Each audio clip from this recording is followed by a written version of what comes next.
Berlin, July 9th, 2006. World Cup Final. Extra time, 110 minutes played. The greatest player of his generation has the ball. France need one moment of magic, one final act of genius from the man who has carried them to this point almost entirely alone. And then, Zinedine Zidane walks up to Marco Materazzi and headbutts him in the chest in front of 1 billion people in the final minutes of his final match ever. Red card, walk of shame, tunnel, gone. And the entire world simultaneously asked the same question. What on earth did Materazzi say? But before we get to that, let's talk about the man, because this story doesn't start in Berlin. It starts in the streets of Marseille, and it is one of the greatest stories football has ever told. Marseille, 1972. Zinedine Zidane was born into a poor Algerian immigrant family in La Castellane, one of the most dangerous neighborhoods in France, a place where the streets were harder than most football pitches, and survival required the kind of mental toughness that no academy can teach.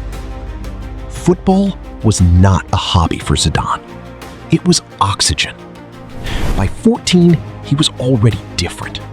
Not the fastest, not the strongest, but with a football intelligence so rare that his coaches simply ran out of ways to describe it.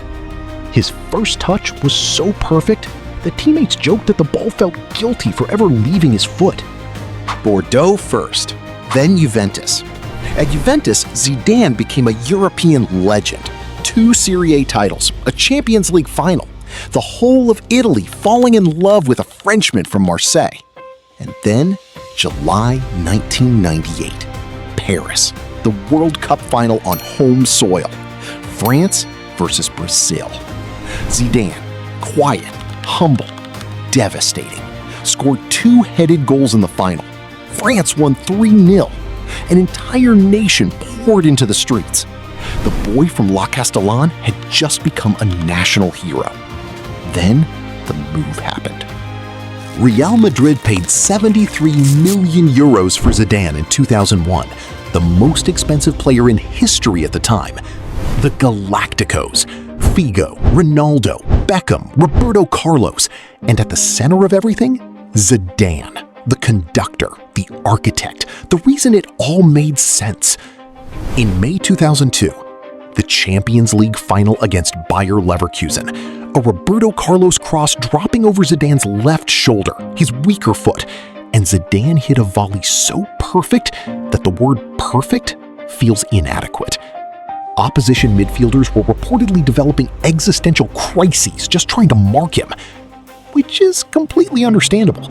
You cannot prepare for a player who thinks 3 seconds faster than everyone else on the pitch.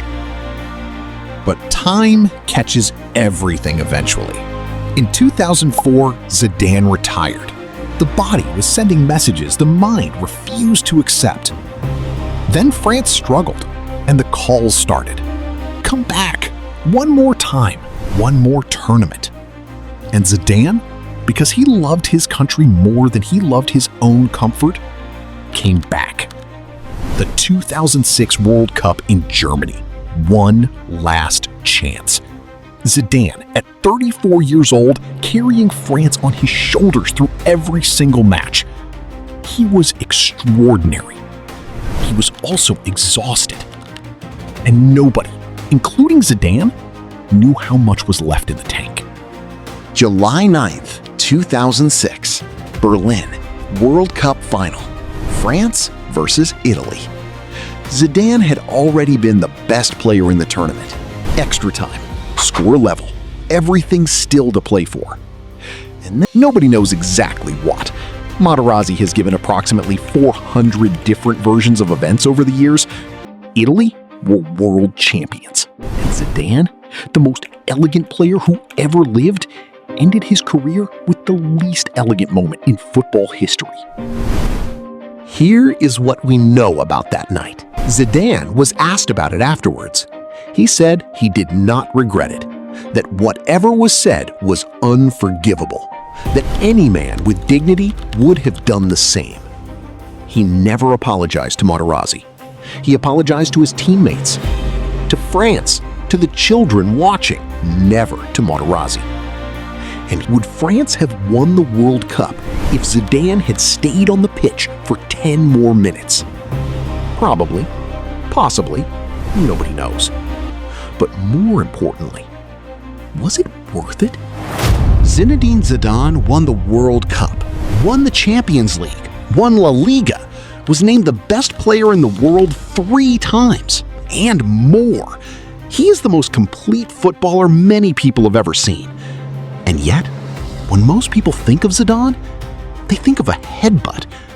Not the 1998 final, not the 2002 volley, not the Panenka. A headbutt.